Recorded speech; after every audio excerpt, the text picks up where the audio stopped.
Hola, muy buenas a todos. Mi nombre es Ángel Gabriel Moreno Hernández y el día de hoy tocaré el tema de la comunicación animal y el lenguaje humano. En este caso espero darme a entender con la suficiente claridad y bueno, aquí voy. Primero que nada, definamos qué es la comunicación animal. ¿Cómo se define? La comunicación puede ser cualquier proceso en el que se transmite información de un animal a otro, lo que provoca un cambio o una respuesta en el animal receptor. La mayoría de veces la comunicación ocurre entre miembros de una misma especie. Sin embargo, esto no es una regla totalmente escrita, ya que, como verán más adelante, algunas veces este lenguaje puede llegar a ser agresivo con tal de defender no sé, a las crías o cosas así. Algunas especies son muy sociales, viven en grupos e interactúan todo el tiempo. La comunicación es esencial para mantener estos grupos cohesionados y organizados. A continuación, les hablaré un poco sobre algunos de los tipos más comunes de señales mediante los que se da la comunicación animal. En algunos casos, las señales pueden ser más evidentes que en otras. Iniciamos con las feromonas. Son señales químicas que se secretan con el fin de activar una respuesta en el otro individuo, normalmente de una misma especie, y son comunes entre insectos sociales como las hormigas, las abejas y en algunos casos los perros y los gatos cuando se da el proceso de socialización al inicio. Después tenemos las señales auditivas. Es particularmente importante en las aves que utilizan sonidos para transmitir advertencias, atraer parejas, a defender territorios y coordinar comportamientos grupales. Por otro lado tenemos las señales visuales. Este modo de comunicación consiste en señales que pueden verse, como por ejemplo gestos, expresiones faciales, posturas corporales, coloración. Por ejemplo, los chimpancés comunican una amenaza cuando levantan los brazos y golpean el suelo o miran directamente a otro chimpancé durante prolongados lapsos de tiempo. Por último tenemos las señales táctiles. Son bastante comunes entre insectos. Un ejemplo de este tipo de comunicación es cuando una abeja recolectora melífera que ha encontrado una fuente de alimento realiza una serie de movimientos o danzas para indicar la ubicación del alimento. Los animales se comunican mediante diferentes tipos de señales en una amplia gama de contextos, que van desde conseguir pareja, establecer dominancia o defender el territorio y cuidar de las crías, cosas así. Es decir, podemos decir que la comunicación ayuda a los organismos a interactuar y realizar funciones virtualmente básicas, como sobrevivir, básicamente.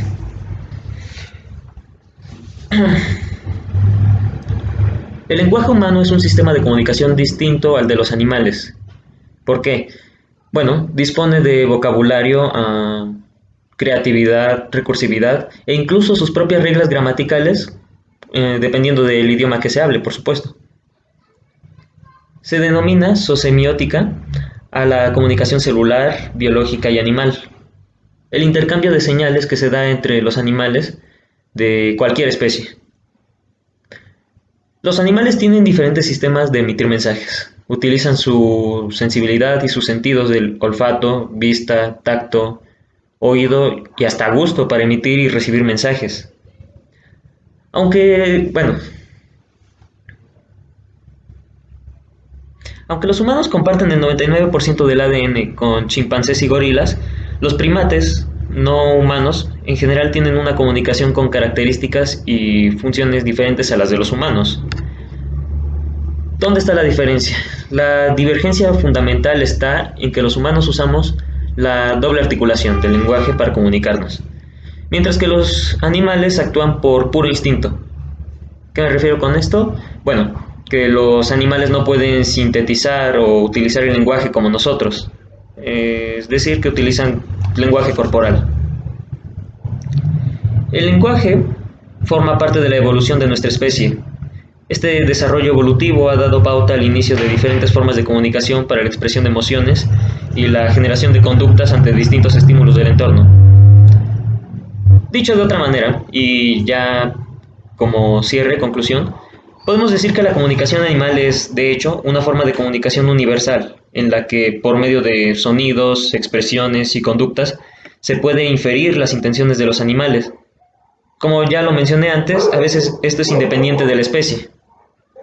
Mientras que por su parte el lenguaje es un sistema complejo que se compone tanto de símbolos escritos como de sonidos que forman, bueno, sonidos orales que forman parte de palabras que a su vez tienen un significado y un significante, que a su vez intentan transmitir o enviar un mensaje. Y bueno, muy seguramente aún quedan algunas dudas. Buenas tardes compañeros, mi nombre es Jesús Eduardo Pérez Zacarías y el día de hoy yo les estaré hablando de lo que es el significado y el significante y también les mostraré varios ejemplos acerca de cuáles son los dos conceptos para que podamos diferenciarlos el uno del otro y que no se confundan. Bien, para empezar vamos a definir qué es el significado y posteriormente qué es el significante. Después vamos a ver varios ejemplos para que así quede más claro de cada uno de ellos y posteriormente a eso, veremos cuál es la principal diferencia entre ambos conceptos para saber distinguirlos mejor. Ok, para empezar, el significado y el significante son dos conceptos básicos que existen en la comunicación humana, ya que los usamos en todas nuestras conversaciones y a todas nuestras palabras pues se les procura dar un significado. Es importante saber diferenciar entre estos dos conceptos ya que no significan lo mismo. El significado es una idea que se pretende expresar a través de un elemento, ya sea un símbolo, una palabra, una seña o alguna otra cosa, y pretende representarse principalmente por una palabra o por un símbolo.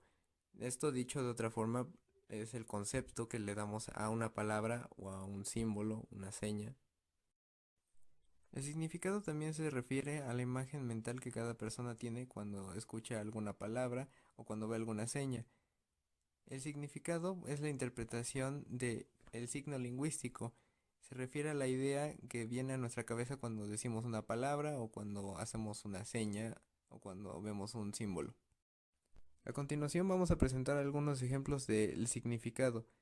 El primero de ellos es la palabra casa. Si nosotros decimos la palabra casa, realmente no estamos especificando si es casa de hogar o casa de animales. Cada uno de nosotros le puede dar el significado que quiera a la palabra que acabamos de decir.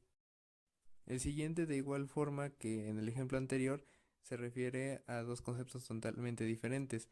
Si nosotros decimos la palabra rosa, no estamos especificando si es una flor o si nos estamos refiriendo al color. De igual forma que con el anterior ejemplo, cada uno de nosotros le da el concepto o el significado que quiere. En el siguiente ejemplo podemos ver dos imágenes, una persona tomando agua y una persona tratando de tomar una llave. Si nosotros decimos la palabra tomar, no especificamos realmente qué queremos decir, si tomar de beber, tomar algún objeto o incluso tomar alguna persona o tomar alguna decisión. A continuación, en la siguiente diapositiva se intenta explicar un poco mejor cómo es el concepto. Si nosotros decimos la palabra árbol, inmediatamente pensaremos en un árbol, pero algunas personas quizás lo piensen en un dibujo, en una pintura, otras personas lo piensan real, y pues eso es cuestión de cada quien. A continuación les explicaré qué es el significante. Cuando nosotros decimos significante nos estamos refiriendo a una asociación de ideas a lo anterior, es decir, que el significante es ese conjunto de signos lingüísticos que usamos para poder comunicarnos con el resto de las personas. El significante es aquella herramienta que usamos de forma verbal o escrita para poder transmitir una idea. No podemos decir que el significante es la palabra como tal. Otra característica importante del significante es que no necesita estar bien escrito o no necesitamos decirlo completamente bien para que se entienda la idea que queremos transmitir. Por ejemplo, en esta diapositiva podemos ver que en la imagen está mal escrita, dice árbol, pero lo relacionamos automáticamente con un árbol, aunque esté mal escrito. A continuación vamos a presentar algunos ejemplos para que de esta forma quede más claro lo que es el significante. En la primera imagen podemos ver que dice la palabra bicicleta, eso vendría a ser el significante. Y el significado es esa imagen mental que nosotros tenemos de esa palabra, es decir, una bicicleta. A continuación se presenta otro ejemplo de significante, pero esta vez con unas señales. En este caso un semáforo. Sabemos que la luz roja siempre la relacionamos con detenerse, la amarilla con una precaución y la verde con seguir. El significante son esas señales o esas luces que vemos en el semáforo y el significado es cómo lo interpretamos cada uno. En la siguiente diapositiva ya se presenta otro ejemplo, pero con una palabra. El significante en este caso sería la pelota, sería la palabra pelota, y el significado es esa representación mental que nosotros tenemos de una pelota, en este caso un balón de fútbol, como se puede ver claramente ahí en la imagen. En esta diapositiva se presentan dos casos diferentes. En el primero, el significante es la palabra banco, pero el significado puede ser un banco de dinero o un banco para sentarse. En la segunda, la palabra carta es el significante, pero el significado que se le puede dar es una carta de póker o una carta escrita. Y pues bueno, como último ejemplo tenemos uno muy sencillo, en el cual la palabra silla vendría siendo el significante y el significado es esa imagen mental que todos tenemos de una silla. Y pues bueno, ya se puede relacionar ahí, simple y sencillamente, el concepto que cada uno tiene de cómo es una silla. Bueno, una vez que ya hemos visto a qué se refiere cada uno de los términos de significado y significante, vamos a dar las diferencias y es que la principal diferencia es que el significante hace referencia a la forma en que queremos decir algo o queremos dar una idea y el significado hace referencia al concepto que tenemos cuando escuchamos o vemos el significante. Y la otra diferencia que se presenta es que el significante es puramente físico, es decir, lo podemos hacer mediante una seña, mediante palabras, mediante un escrito, mediante símbolos, pero el significado es esa imagen mental que cada uno de nosotros le da a un significante. Y pues bueno, ya para finalizar el tema, en conclusión podemos decir que el significado es aquella imagen mental o el concepto con la que relacionamos el significante. Y el significante puede ser una palabra, también puede ser una señal, puede ser un conjunto de símbolos, puede ser también una pintura o incluso una imagen que le demos un significado.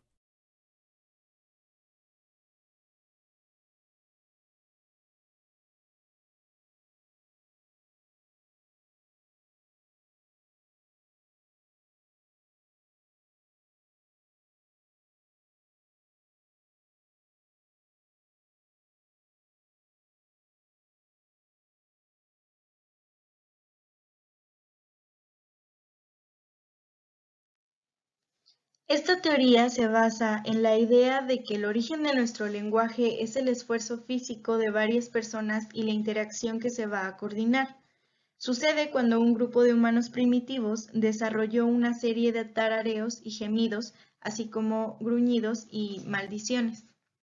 Dicha teoría también fue apodada por Jespersen como la teoría Yohihu, la cual implica la emisión de sonidos con esfuerzo físico, o más específicamente, el sonido necesario para coordinar una actividad física que involucra a varias personas. De cierta manera, se cree que grupos de humanos primitivos podrían haber desarrollado no solo canciones, sino algunos gruñidos o tipos de maldiciones distintivas que se usaban al levantar y transportar grandes trozos de árboles o mamuts peludos sin vida. Esta teoría afirma que el desarrollo de los lenguajes humanos tiene lugar en un contexto social a través de grupos, los cuales son especialmente importantes en el pasado para la comunicación principal, la cual tiene diferentes usos en la interacción social. La teoría del Yo-Hi-Hu afirma que el lenguaje surgió del trabajo rítmico colectivo. El intento de sincronizar el esfuerzo muscular resulta en sonidos como el que se alternan con sonidos como el hu o. El lingüista A. S. Diamond sugiere que quizás se trataba de llamadas de ayuda o cooperación acompañadas de gestos adecuados. Esto puede relacionar Yu Hi Hu con la teoría del ding dong, como en palabras como cortar, romper, aplastar. Pero ahora bien, cuál es la teoría del ding dong. Algunas personas, incluido el famoso lingüista Max Muller, ha señalado que existe una correspondencia bastante misteriosa entre sonidos y significados.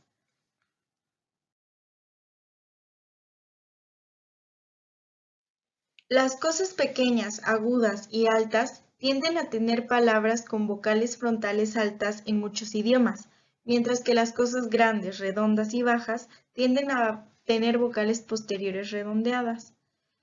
Con la luna, por ejemplo.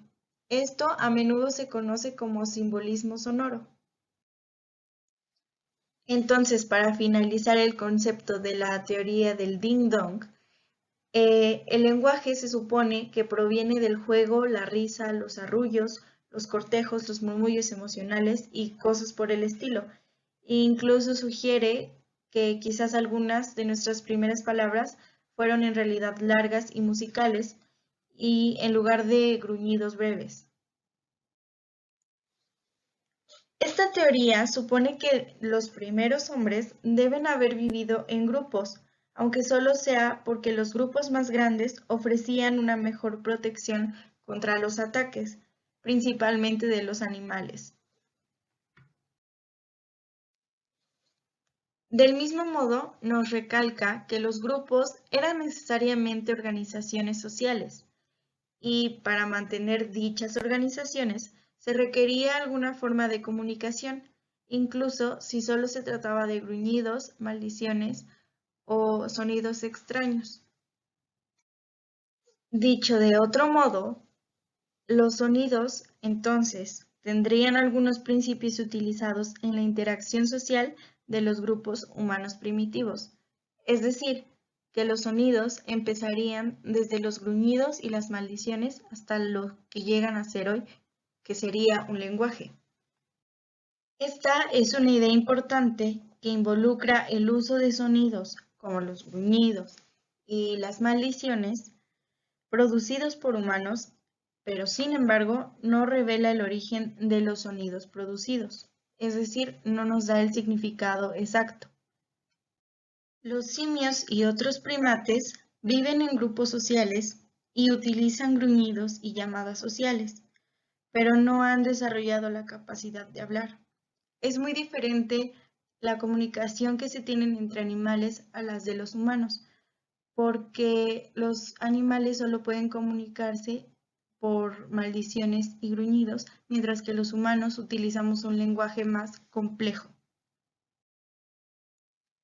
Hay demasiadas teorías conectadas con esta misma teoría, teorías que hacen una misma, pero hay una que nos explica que siempre hemos necesitado el contacto interpersonal y que el lenguaje comenzó como sonidos para señalar tanto la identidad como de estoy aquí, como de pertenencia, estoy contigo. En esta teoría también podemos llorar de miedo, enojo o dolor. Por ejemplo, ayúdame, te necesito, por favor. A esto se le llama más comúnmente como la teoría del contacto. Y por último, como dato interesante, un poquito de otra teoría que hace que surja esta gran teoría, es que quizás el lenguaje se inventó conscientemente. Quizás algún antepasado tuvo la idea de asignar sonidos arbitrarios para significar ciertas cosas. Claramente una vez que se tuviera la idea, se pondría en marcha, como la pólvora. Para concluir, tenemos claro que los sonidos de un ser humano involucrado en una actividad que requiere esfuerzo físico pueden ser la teoría o la fuente. De esta manera es razonable la idea, considerando que el esfuerzo involucró a varios otros y el trabajo requirió cierta interacción entre las personas, o sea, el lenguaje. Y finalmente, esta teoría sitúa el desarrollo del lenguaje humano en un contexto social, pero no explica la transición de los sonidos producidos por los humanos a los sonidos del habla utilizados en el lenguaje.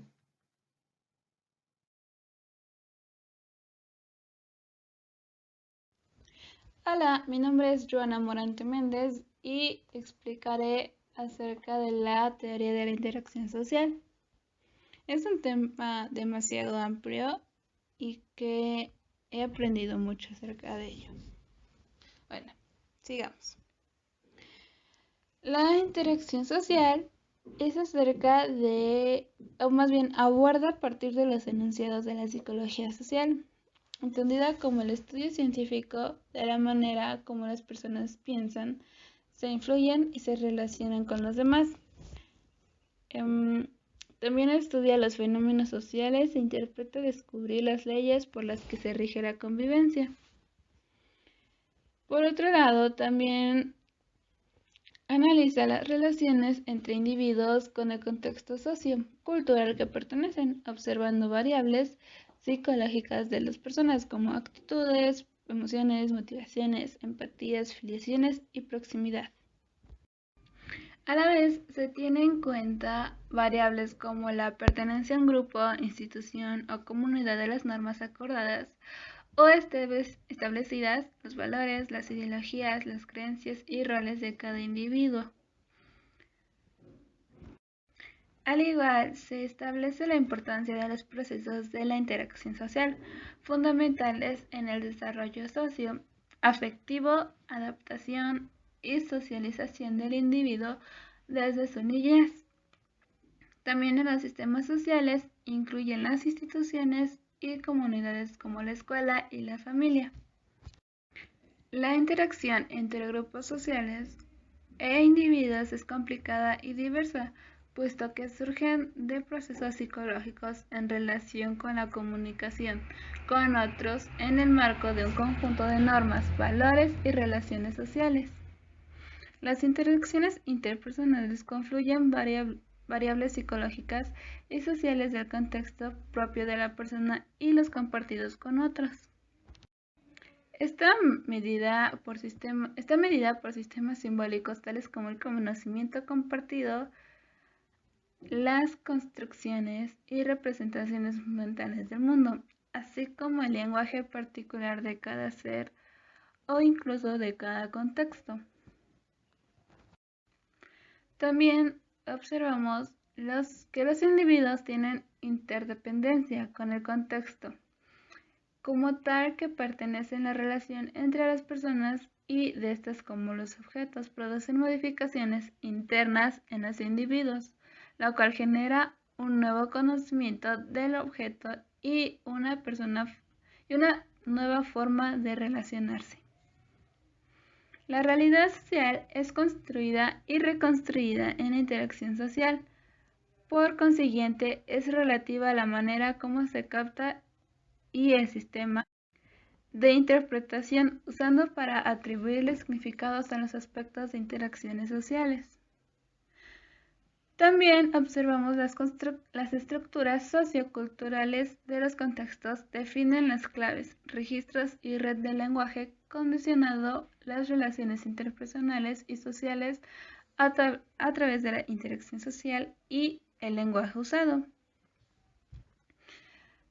Por otro lado, la interacción social es la parte de lo social presente en todo un encuentro, incluso en los más íntimos. Por todo encuentro interpersonal supone interactuantes sociales citados y caracterizados, se desarrolla en un contexto social.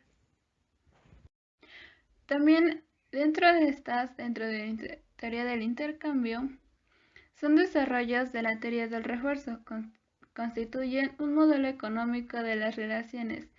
Cada persona trata de aumentar al máximo sus recompensas y reducir mínimos de costes.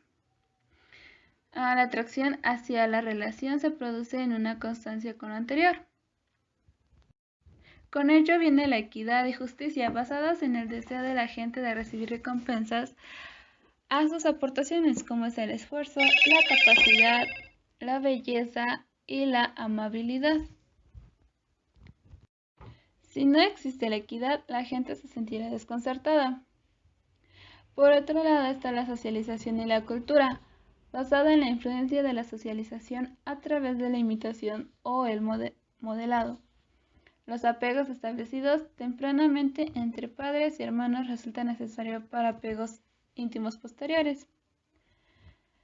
Esta igual el sistema social se refiere a las teorías que ocupan las relaciones en las que hay más de dos personas implicadas, familias, redes, culturas enteras. Los sistemas de relaciones son analizados atendidos a las funciones que se cree y que se cumplen.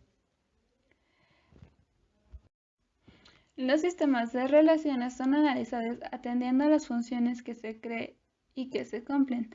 Satisfacción de las necesidades de los individuos. Los sistemas se estructuran a base de reglas que se van a seguir con distintas relaciones sociales, personales, profesionales o legales. Unos componentes de las relaciones son actividades diferentes, acuerdo como matrimonios, amigos, compañeros de trabajo, vecinos. La información sobre estas actividades implica contextos ambientales diferentes, casa, lugares públicos, etc. Y como para finalizar, se habla de las habilidades requeridas para establecer una relación que incluye la apertura gradual, la organización de ocasiones especiales y los encuentros ser suficientemente reforzantes para el otro. Para sostener una relación es necesario mantener alto el nivel de recompensas. Y como conclusión, observamos que para ello, para tener una teoría de interacción social, necesitas habilidades y para ello